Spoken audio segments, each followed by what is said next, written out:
கணினி அரசன் பில் கேட்ஸின் ஒரு ஸ்டேட்மெண்டால் அதிர்ந்து போன இந்தியா என்னதான் சொன்னார் பார்க்கலாம் இந்த செய்தி தொகுப்பில்.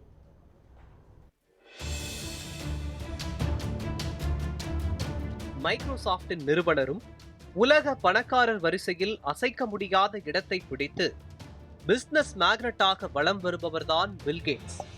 குக்கிராமம் முதல் ஆல் ஓவர் வேர்ல்டு வரை பில்கேட்ஸ் என்ற பெயர் தெரியாத இடமே இருக்க முடியாது. அந்த அளவிற்கு தனது திறமையாலும் ஸ்மார்ட் ஒர்க்காலும் தன்னை தனித்துவமாக உலகத்தில் முன்னிலைப்படுத்தியுள்ளார் பில்கேட்ஸ். அமெரிக்கா மட்டுமல்லாது இந்திய இளைஞர்களின் வாழும் இன்ஸ்பிரேஷனான பில்கேட்ஸ் அண்மையில் கலந்து கொண்ட பேட்டியில் பேசிய ஒரு வாசகம்தான் பூகம்பமாக வெடித்தெழுந்துள்ளது. பேட்டியில் கடினமான விஷயங்கள் ஏராளமாக இருக்கும் நாட்டிற்கு எடுத்துக்காட்டு இந்தியா என கூறிய அவர், கல்வி, ஊட்டச்சத்து மற்றும் சுகாதாரத்தில் இந்தியா போதுமான அளவு முன்னேறி இருக்கிறது, ஆனால் இந்தியா இன்னும் மேம்பட வேண்டி இருக்கிறது என கூறினார்.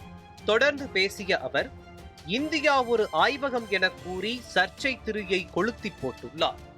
இந்திய இளைஞர்களின் மத்தியில் ஹீரோவாக இருந்து வரும் பில்கேட்ஸின் இந்த கருத்து இளைஞர்களுக்கிடையில் பெரும் அதிர்ச்சியை ஏற்படுத்தியுள்ளது. ஒன்றை நீங்கள் செய்து இந்தியாவில் செயல்படுத்தினால் அதை மற்ற இடங்களுக்கு எடுத்துச் செல்ல முடியும். அதனால்தான் அமெரிக்காவிற்கு அடுத்து எங்களின் பெரிய அலுவலகம் இந்தியாவில் அமைக்கப்பட்டுள்ளது.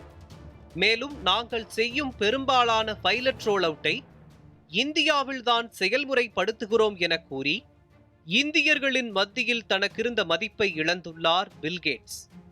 பில்கேட்ஸ் பேசிய இந்த சர்ச்சைக்குரிய கருத்திற்கு சோசியல் மீடியாவில் பல்வேறு எதிர்ப்புகள் கிளம்பி வருகின்றன. இருப்பினும் சிலர் பில்கேட்ஸிற்கு ஆதரவாக அவர் கூறிய கருத்து தவறாக புரிந்து கொள்ளப்படுகிறது என பேசி வருகிறார்கள். நியூஸ் 7 தமிழ் செய்திகளுக்காக மயூரி தர்ஷினி காந்தி.